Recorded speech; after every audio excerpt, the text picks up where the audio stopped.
Earlier in the chapter, we looked at estimating the confidence interval for the mean. Here we're going to estimate the confidence interval for a sample proportion. P hat, the sample proportion, is the best point estimate of the population parameter P. A proportion could be something like 3/4 of doctors recommend. The 3/4 could be the proportion. It can be done as a fraction, a decimal, or a percentage. 70% believe in, black cats. The sample proportion is the ratio of a specified parameter and the sample, such as the proportion of values of the sample that are odd. So, the point estimate is a single value used to approximate a population parameter. It will be the center of the confidence interval. We need to find a margin of error. The margin of error is the maximum likely difference with probability 1 minus alpha between the observed sample proportion, p hat, and the true value of the population proportion, p. So, E, margin of error, equals, notice that's the critical z-score, times the square root of p hat times q hat. Remember that q hat is 1 minus p hat. So if p hat is 0.8, then q hat is 0.2, because 1 subtract 0.8 gives you 0.2, and then n is the sample size.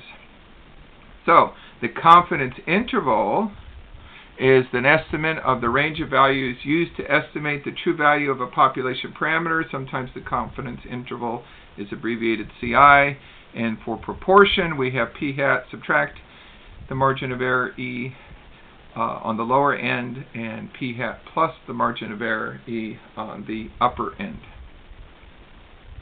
Also, if we know the confidence interval, we can then kind of work backwards to estimate what p hat and E, the margin of error, would be. So for p hat, it's basically the average of the upper and lower confidence interval limits divided by 2. And then for the margin of error, it's the difference between the upper and lower limits divided by 2. If we want to know the minimum sample size, we have simply rearranged our margin of error equation to solve for n. So n would equal p hat q hat times the square of the z-score divided by the margin of error. And then that will tell us the minimum number for the sample size. And if we get a decimal as opposed to a whole number, we always round up to make sure that we are within the margin of error. So let's look at an example. We have a poll of 1,501 U.S. adults. Shows that 70% believe in global warming. Find the margin of error that corresponds to a 95% confidence level. So first off, N, 1,501, that's the sample size. P hat was 0.7.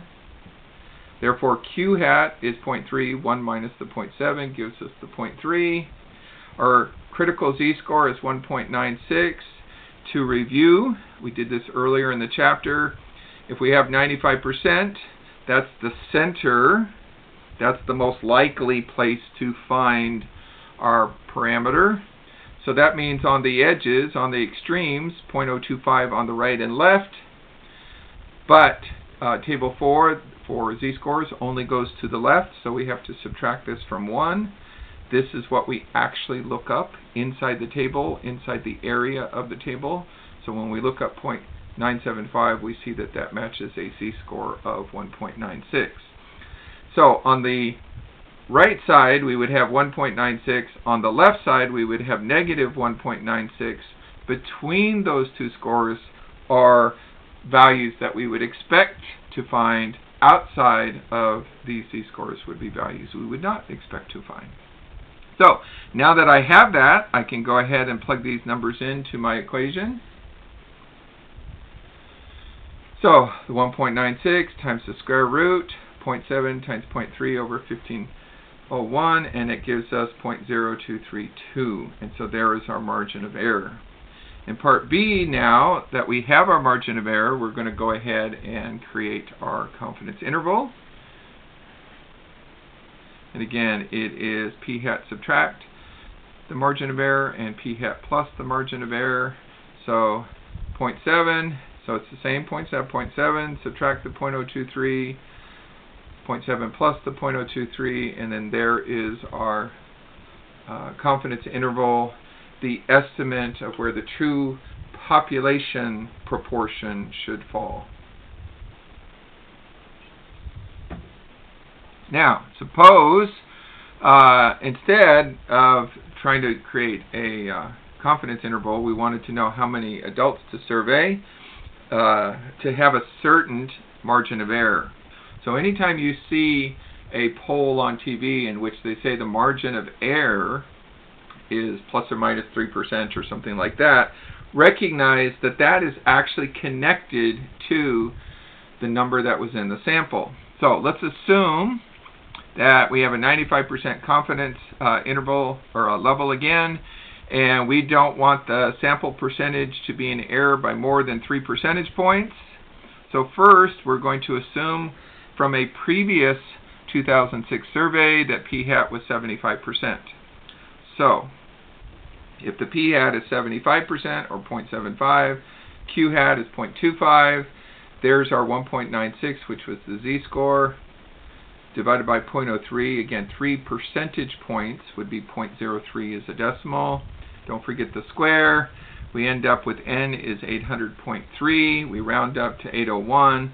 So as long as our sample size is 801 or greater, our margin of error will be less than 3%. Now, in this particular case here, we had a previous survey so that we could have an estimate, a sample, to estimate what p hat was. Let's suppose that we did not have a prior survey. Then what would we do? In that case, we assume 50-50. So p hat and q hat are both 0.5. We still have our 1.96 and 0.03 for the z-score, the critical z-score, and the margin of error. And note that we have to have a bigger sample size because we do not have that prior information. So we would need, 25% more, almost 30% more people in the survey to stay within that 3% error. Now, finally, let's look at where we can have a confidence interval already created, and then we want to use that to estimate p hat and the margin of error. So again, p hat is just the average of the interval limits.